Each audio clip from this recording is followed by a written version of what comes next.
The man in front of me was quiet for a while. Even though he had already noticed my poor condition, he remained as calm as the land itself. I thought it was strange.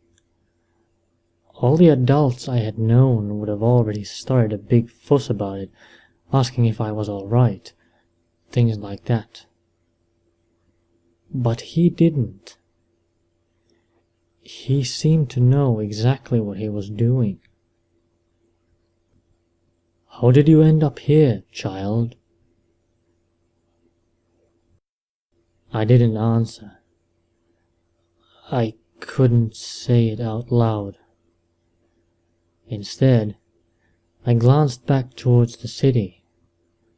Then I turned my view to my knees again, as tears began to force their way onto my eyes again, running down my cheeks. He seemed to guess my thoughts anyway. "Were you with the refugees from Orbadin?" I didn't know what refugees meant, but I could guess. I nodded and wiped the salty liquid off my left cheek. "I heard what happened. A terrible thing. But didn't anyone come with you?" I sobbed and shook my head. I started to hope that the man would just leave me alone. What could he possibly do for me? My family was gone, and my home had more than likely been burnt down. Again, he seemed to read my mind. "Kaelia, you are still young and have your whole life ahead of you. Why would you want to end it here? It's not like the trees around you wouldn't mourn you." I barely caught even half of what he said, but it was enough to get my attention. I looked up into his eyes again, and he looked deep into mine. It was the first moment I could see a hint of surprise on his aged face. I thought he saw something in me that others did not. "Then," he said, and straightened up a bit, "let me help you find your path," he continued, and held out a hand for me. I hesitated. The idea of going anywhere with a complete stranger seemed like something I shouldn't be doing. But no matter which way I thought of it, he was right.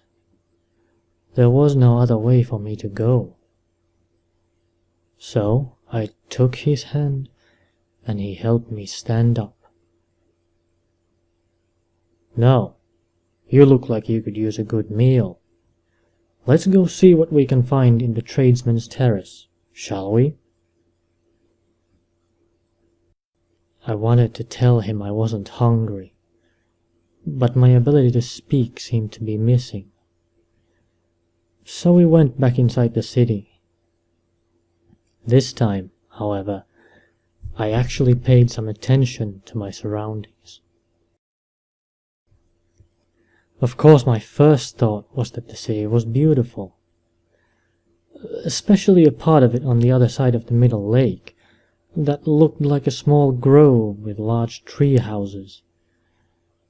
I stopped to look at it. The man holding my hand stopped as he realized that I wasn't moving. "Ah, the Cenarian Enclave.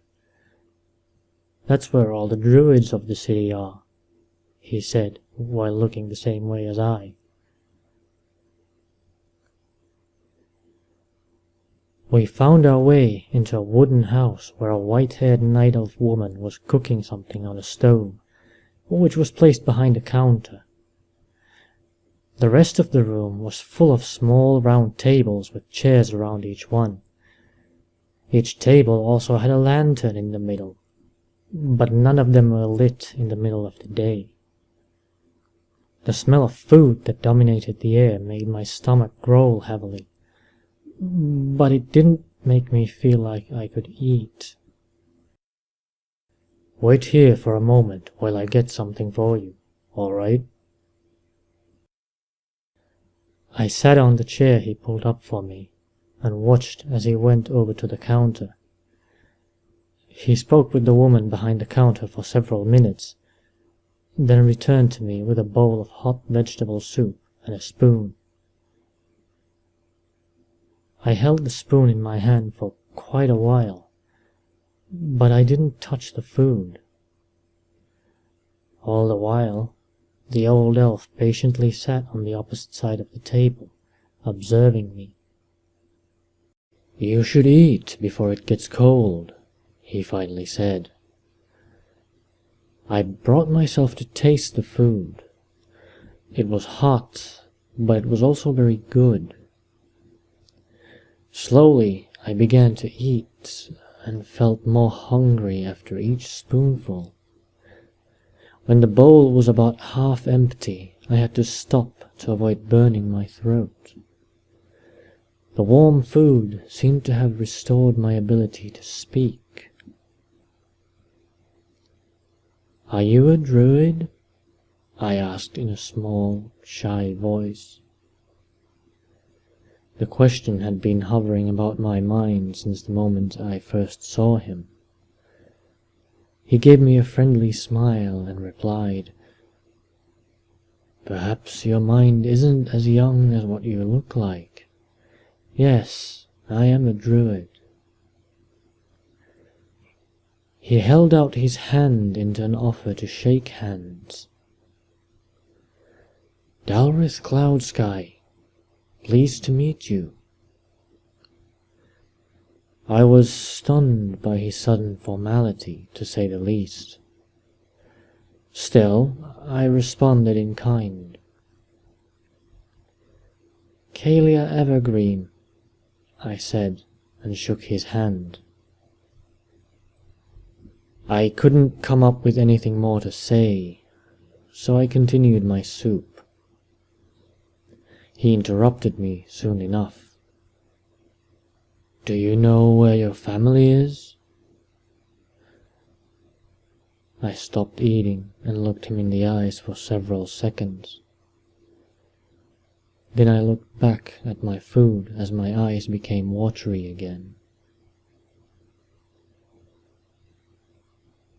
"They are with the stars now," I mumbled, while trying hard not to shed any more tears.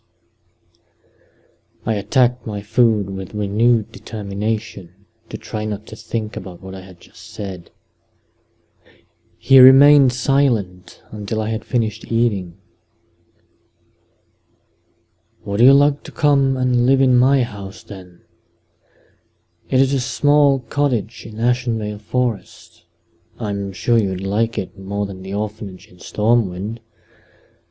Besides, it would be a shame to see such potential put to waste." At my situation, the offer was already very tempting in itself, but it did seem just a bit too easy to be right. Potential? Yes, I saw it in your eyes. He took a better position on his seat and said in a very deep and meaningful tone, "Kalia, you have what is needed to become a druid. I know it probably seems very far-fetched to you, but I was young once too, and I also didn't believe it at first." I went silent, pondered his words. I toyed with the idea of running around as a big, furry bear. "I'd be a pretty poor druid. I don't even know any spells." The old druid let out a hearty chuckle. Magic is something you have to learn. Nobody knows how to use it the minute they are born. Being a druid is about knowing the nature around you and preserving its balance. And I believe you would become a fine druid. As I said, you have great potential. I spent a while longer thinking about it. The more I thought about it, the better it sounded. Would I learn to turn into an animal? He smiled again. If you want to. I think I could try it. And I am sure you won't regret it, he said, and sat up. Come then, we have a long trip ahead.